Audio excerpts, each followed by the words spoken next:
Like and subscribe and click the bell icon to get new video updates. A lesson for Labour: why the people of Fowler rejected Keneally, May 24, 2022. 5.00 Save login, register or subscribe to save articles for later. Share normal text size, larger text size, very large text size 104. View all comments. Federal election 2022 full election results. ALP 75, LNP 57 in 10, GRN 30th 276 seats needed for a majority fall still to call. 76.54% counted. Updated May 26, 2022, 5.52 p.m. In 1984, when the seat of Fowler was created, refugee Vietnamese families were still settling into Sydney carrying their war trauma. Many families, including my own, had been in the Villawood Immigration Hostel, which is adjacent to the suburbs of Fowler. Upon leaving Villawood, they found homes in suburbs like Cabramatta. The Vietnamese Community in Australia organisation, VCA, was born of these refugees' experiences and became the official and organised voice of the Vietnamese community. Christina Keneally in Fowler on election day. The Labour candidate's bid to win the previously safe seat ended in failure. Credit: Dean Sewell. The constituents of the VCA, and the identity of the VCA itself, is defined by the wounds of the war. But over time, the Vietnamese diaspora in Fowler has changed. It now includes family reunion migrants, skilled migrants, business migrants and international students that have no direct memory or connection to the war. Some are even children of communist cadres who were wartime enemies of VCA war veterans. And even those of us who do have these connections, who grew up in poverty, traumatized by the intergenerational pain of war, don't always agree with the VCA. Though it is important, it no longer represents all Vietnamese in Fowler. The Labour Party and Christina Keneally publicly announced they had the backing of the Vietnamese community as they stood alongside a VCA-NSW executive member, but that support did not tell them anything about the attitude of all VCA members, or Vietnamese war refugees outside VCA, towards Keneally's candidacy, nor that of the broader Vietnamese community. The new independent MP for Fowler, Dialer Credit, Peter Ray. Their mistake reminds me of the tokenized diversity approach I see in the corporate world.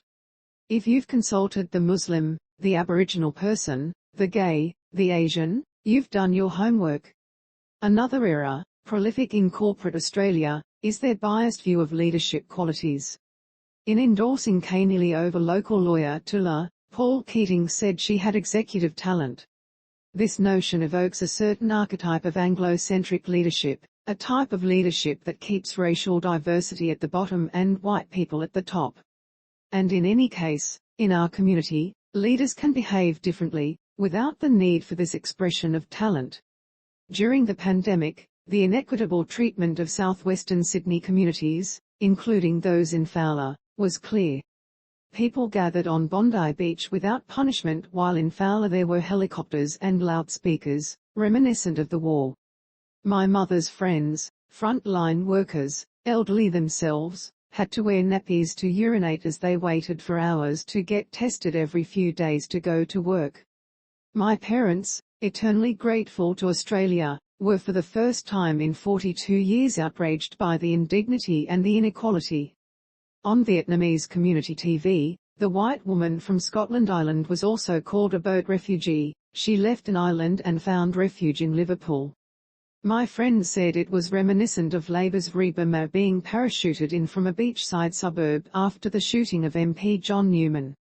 According to the Labour Party at the time, we had to be rescued by a white saviour woman who knew better.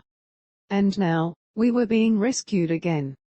I remember the heroin crisis of the 90s in Cabramatta, when my friends were shot and fell victim to a lack of economic opportunity and lingering trauma.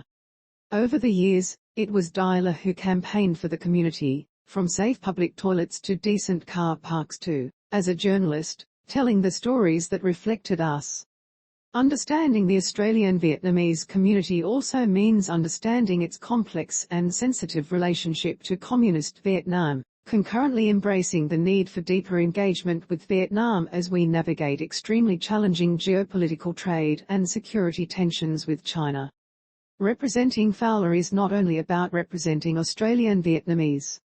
Getting it right with this group is a good measure of whether an MP has the skills to be able to connect with this broader electorate, an electorate of survivors. It takes someone with lived experience, wisdom and empathy to necessarily honour the refugee past of the Vietnamese community and the deep heartache we still carry, while also navigating its evolving future within Australia and our region. The residents of Fowler may simply be voters to some. For Dyla, Tula, and